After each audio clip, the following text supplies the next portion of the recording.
Hello again, people. This is True Talk, back again. Haven't really been on lately.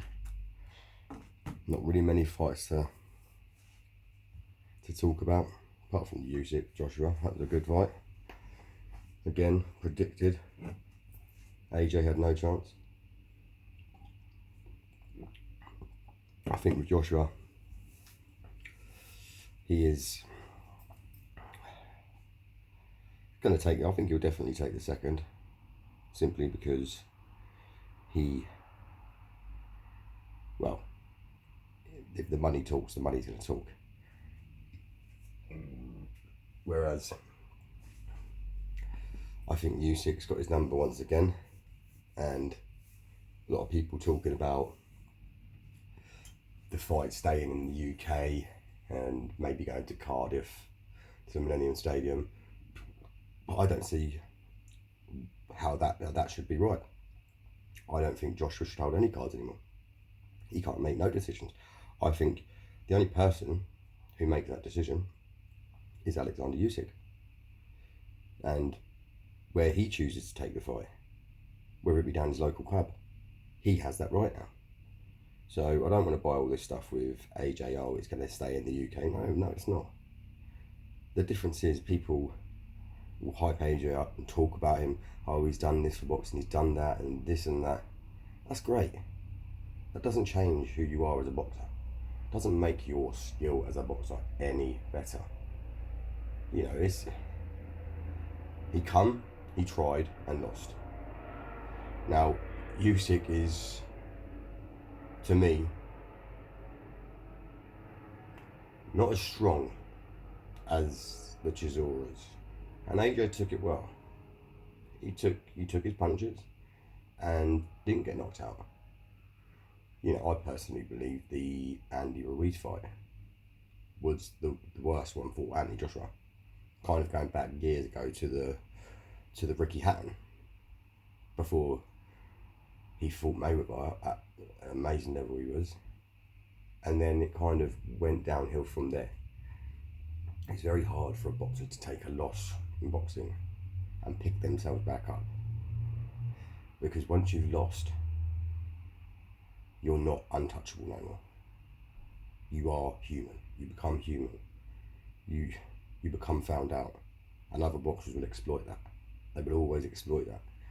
A southpaw Alexander Usyk exploited that in the best fashion. That was a good fight, and yeah, I'm going to go for a Usyk win second fight. But I want to move on. Also want to move on to only one person. The man that stands right in front of me with that picture, Mr. Tyson Fury. Now the trilogy, the third fight. I'm going to go back to the first because I think it's only right to update people and give them my view on how these three fights went. So, fight number one.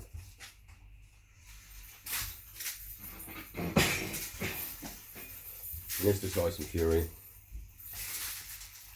I gave 10 rounds out of 12. Schooled the man. And people can go on about Deontay Wilder, he won the fight, or whatever they want to say. I can't understand how you can give somebody a fight because they knocked someone down twice in 2 rounds. You can give them a 10-8 and a 10-8. Totally understandable. Won them rounds. And you can give him a knockout if the man doesn't get back up off his feet. But you can only give him a 10-8 for that round.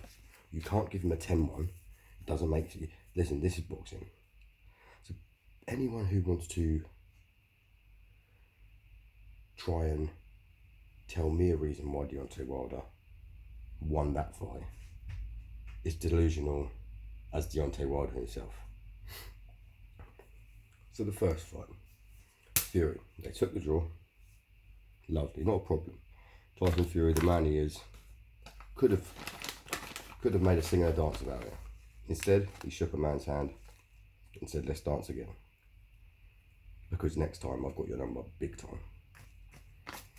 Remember, Tyson Fury was coming off a 3-year layoff, 27 stone, very much a half rated boxer at that kind of point. He knew he wasn't fit enough, but he knew that with his IQ in boxing, the way he is a fighter, that there is no man he can't beat. And he took his heart into that fight and done amazing. So they shook hands. Nothing but respect from Wilder, because why was that? Because, well, I'll tell you why that was. Because he kept his little green belt, because it looked tiny on his little tiny body, and he was happy for that. So not one complaint. The Fury's no cheat in that fight. Didn't do a thing wrong. Apart from the ref, who was apparently a cheat, because Fury was knocked out. Now let me tell you, a man is only knocked out when he is knocked out. That means he doesn't get back up, or he is not in a fit state to fight. And it's very easy, if we can watch many boxing fights, you will always see when a man gets knocked out, the ref will wave the fight straight away, because it's very easy for a ref to look at a boxer on the floor and see that he's fully unconscious, he is not in a good place, and he has no durability to fight again. Now, yes, Fury hit the floor, and yes, Fury laid on the floor, and then his eyes popped.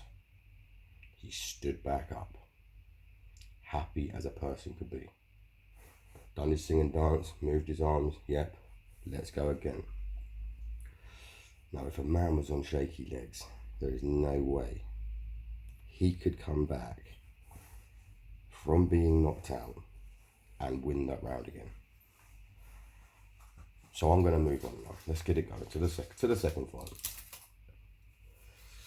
Well, it's not really much. I can't really even give Wilder any praise in that second fight. I felt that he come into that fight very, very weary of Tyson Fury, simply because of the first. Now, Tyson did say in the build-up, you fought a 30% fighter in the first and lost. You're now fighting a 100%. I think that got to Deontay. I think that got in his head. And regardless whether he's going to say out loud that, no, that doesn't bother me, I think it really did bother him. Because I think he knew that he did fight a very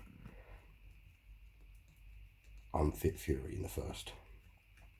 Even Tyson said himself he wasn't fit enough for that fight, but still done a job. So that's the build up from the face off at the end, the last day before the fight, the last weigh-in. You could see in Tyson's eyes that he was not playing, and he was coming there not for a judge's score, because them judges in America really need looking at, because they are so biased. It's unbelievable. Any man deserves to win a fight, and had Fury lost that fight, I would be all day with Deontay Wilder to win that fight. But you cannot give a person a fight in the first round when he lost 10 rounds. So the second, come out in the first, and you just saw a bounce in Tyson. He was shaved clean, looked as fit as a fiddle. What did he do? Made easy work. From the first all the way to the seventh. Every single round was annihilation. it was such a bad beating. I don't think I've actually gone back in the history of boxing and watched a fight with a boxer that's done that to a, as I would say, a supposedly world champion. Every round was sorry there. Every round was so bad for him that it was, had that gone to the scorecards, I don't even think the American judges could have given it to Wilder that time. But we're going into the fifth, the sixth, and it was getting bad for him. You could see the legs really starting to give him issues. And I think that was Wilder's biggest problem, I believe, for him, is that he doesn't train the core of the body. Now, the only way you hold strength from being that big and tall is by having a strong core. We all know you couldn't have an oak tree with a twig holding it at the bottom because it will snap.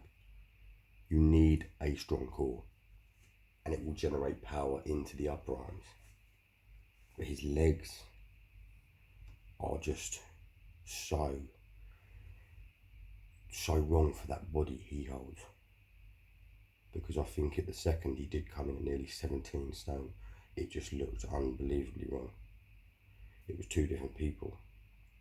You had an upper half that was huge, a lower half that was completely struggling.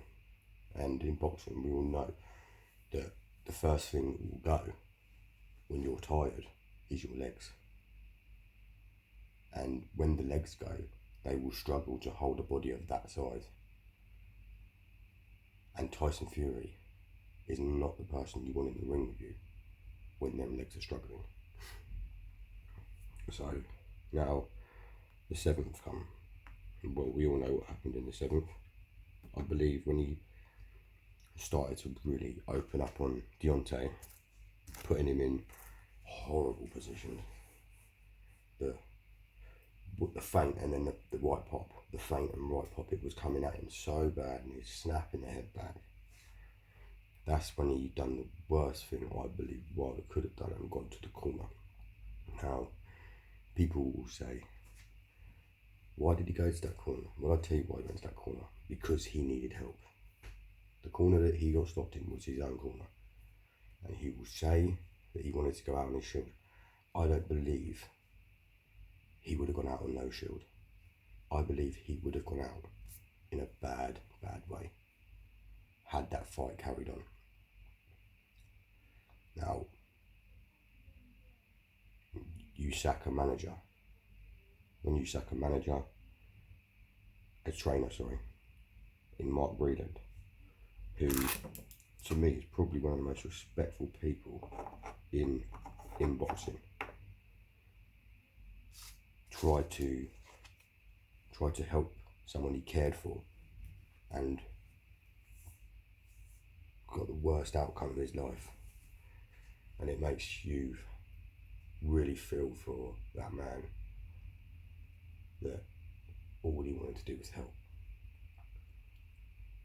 You know, you wouldn't disown your best friend if you were getting your head kicked in down a pub and he helped you. Would you do that? Would you tell him you never want to speak to him again? You'd rather take that big kicking. Well, that's not it. And that's a friend. That's not a trainer. That is a friend who cared for you, Deontay, and said that it has to stop. That was round 7. There was still 5 more rounds of that to go. And it's a smart and amazing thing he did, and always have respect for Mark Breland for that, because there is not many people who would have done that for Deontay. Go out on your shield. Boxers should not think like that. Unless you're not hurt, then I totally understand. When you're that badly hurt, you cannot dispute what that man did.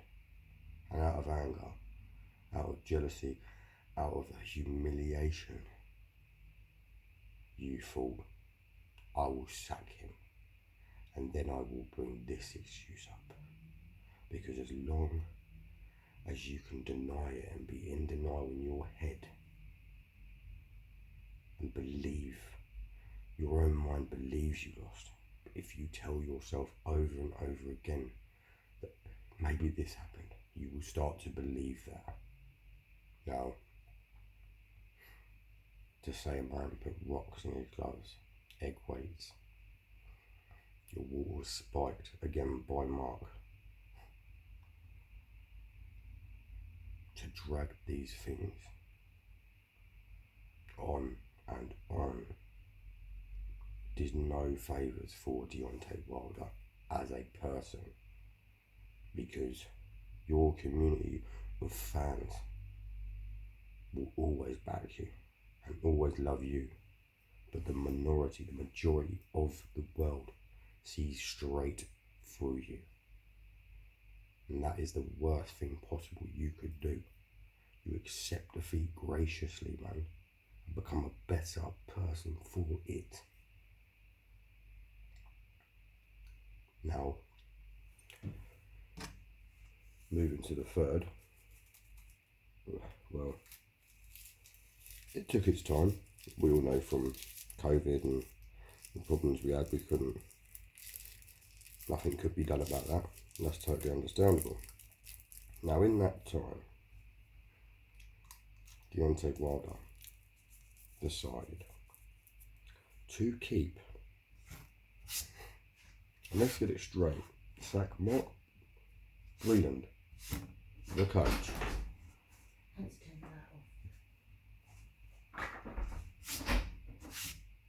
and keep hold of that joke of a white trainer who was in Fury's dressing room whilst his hands were getting wrapped. Now,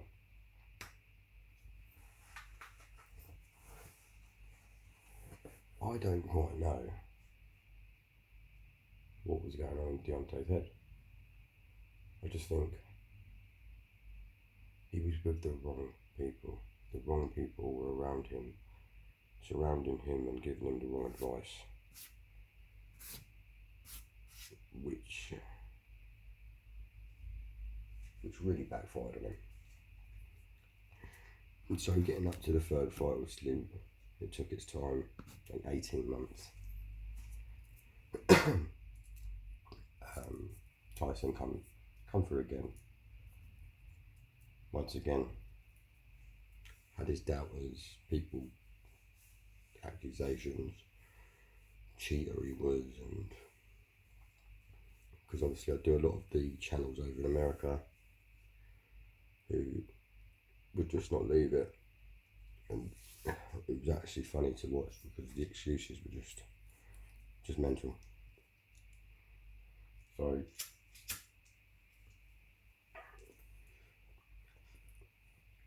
again, getting to the face off, he come in heavy, but instead of Anthony Joshua, who will play happy families with a boxer on the last weigh-in, smile, dance, kiss, do whatever you want, Tyson Fury don't play that game.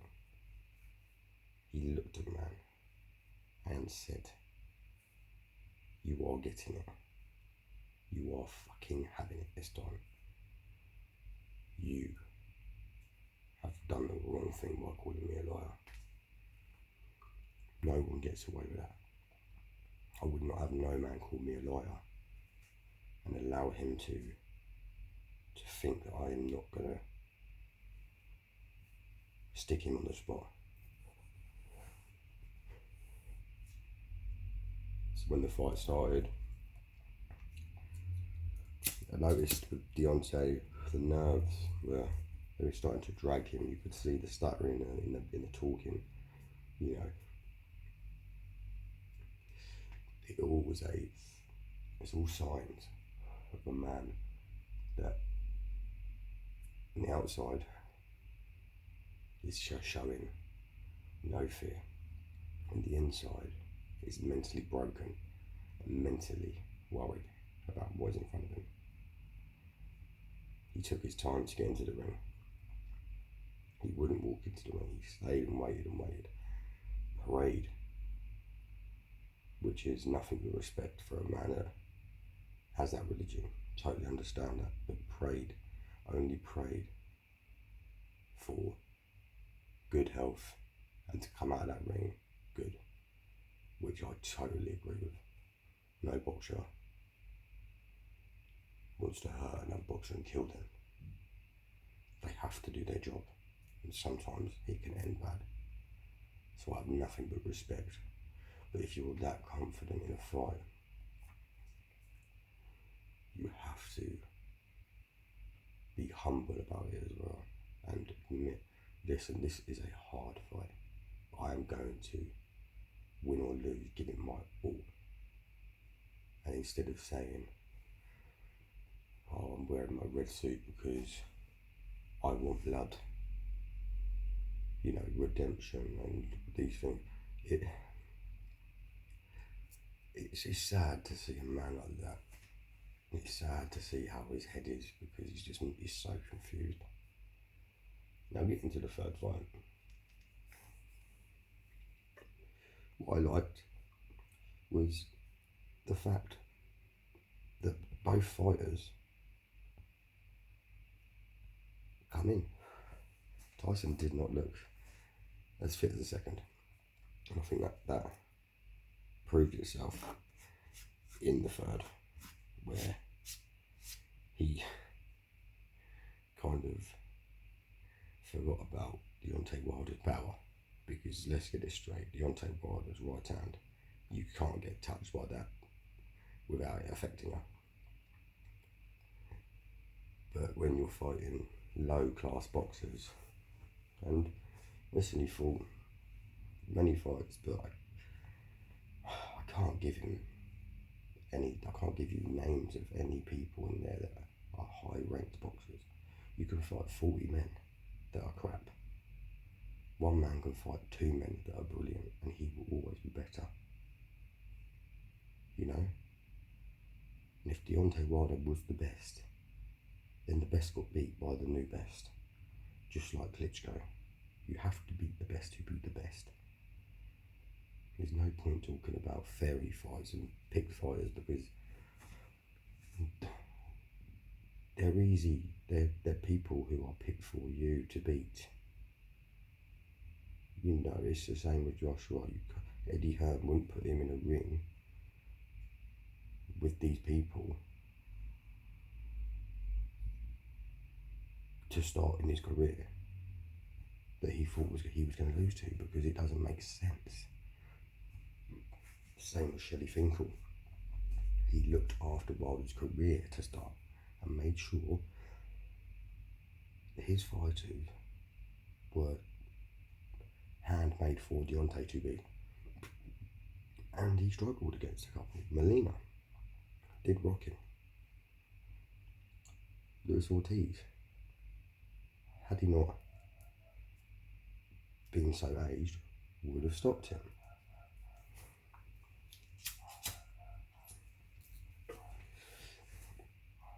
So when you got to the first knockdown by Fury, again his hands slick. He loves that.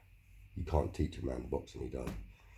You go back and watch the fight, you can just see the difference in two boxers, and you can just see one is at an elite level and one's at a very, as I would say, low level. Because it just shines. The head movement, the moving, everything about Fury was how a boxer moved. The jogging around, the movement of the legs, everything was perfect. Whereas Wilder kind of was always in that position to be square-footed, and he just only had that right. Put Fury down.